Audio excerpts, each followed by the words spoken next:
What happened to winter? I'm Sam Rollins, Chief of Communications for Santa Cruz City Schools with your weekly news. Some quick notes. Our positivity rate has dropped significantly. We are not out of this surge as our numbers are still higher than they've been for most of the school year, but it means that we're doing a lot better and the trend is very good.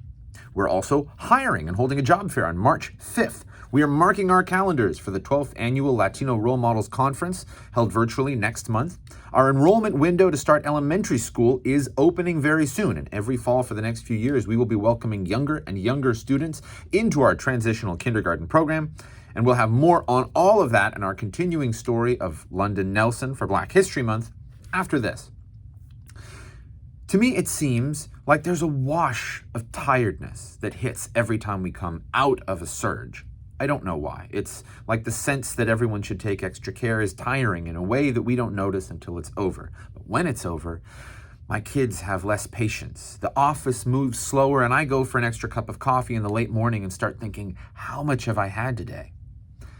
And I can't help thinking about how our teachers don't ever get to stop juggling.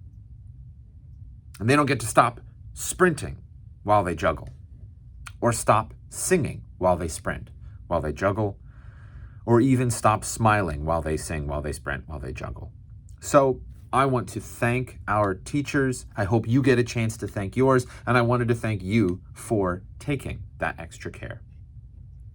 Now, as you probably know, we have a statewide, nationwide staffing challenge in education. I wonder why, given what I just talked about. But so far, knock wood, our district has been able to rely on wonderful people filling all of our teaching positions. To that end, on March 5th, we're holding a job fair at Harbor High School in the multipurpose room on the upper campus, where anyone interested is encouraged to bring a resume and meet our team. We're hiring for a variety of teaching and non-teaching positions, and this is an opportunity, March 5th, 9 to 11 a.m., to meet administrators, to meet the teams from elementary, middle, and high, and to get to know who we are as a place to work, to ask your questions and get interviewed on the spot for jobs in education. Please come. Please tell your friends to come. And please learn more about that at link number 1. And mark your calendars for the 12th Annual Latino Role Models Conference. A month from tomorrow will be held virtually. This free conference was created by our partners at Senderos to inspire students by showcasing the experiences of Latino professionals, students, parents, community leaders, and to share barriers overcome and strategies to persevere. And this year, the keynote speaker is Dolores Huerta, legendary civil rights activist and community organizer. Learn more about the conference and register at link number 2. Next, our expansion of TK reflects a statewide push to offer school to younger children. In the past, of course, TK has been similar to kindergarten, albeit at a more approachable pace for younger students. But that, of course, will change as we create an appropriate learning environment for students earlier in their development. This is more play-based time, more truly pre-kindergarten in its makeup than a way to transition into kindergarten.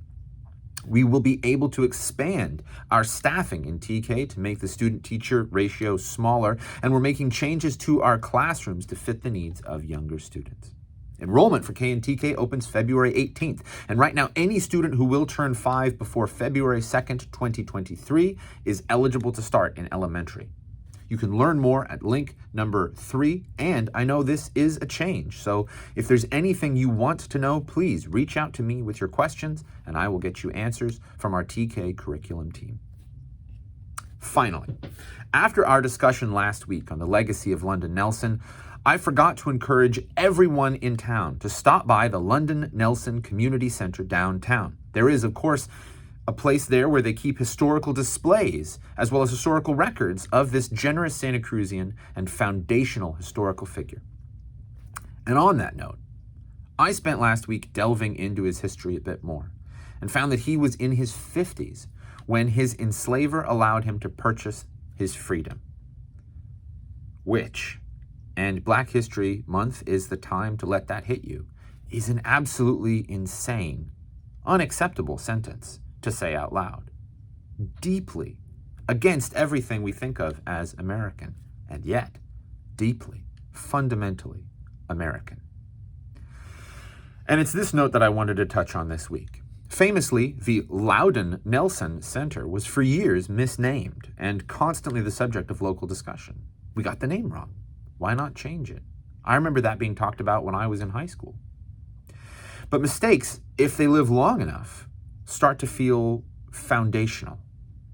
It's been Loudon for 10 years, 20 years, 40 years. Why change it now?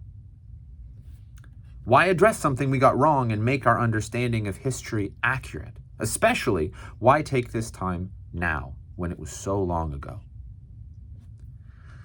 Well, the fact that it was 160 years ago that a man started from scratch in his 50s after inhuman treatment, bought a set of cobbler's tools, rented some land, sold his services and his produce, and built an estate for himself, and then generously passed it to the future of local children, doesn't fade over time because you're living that history.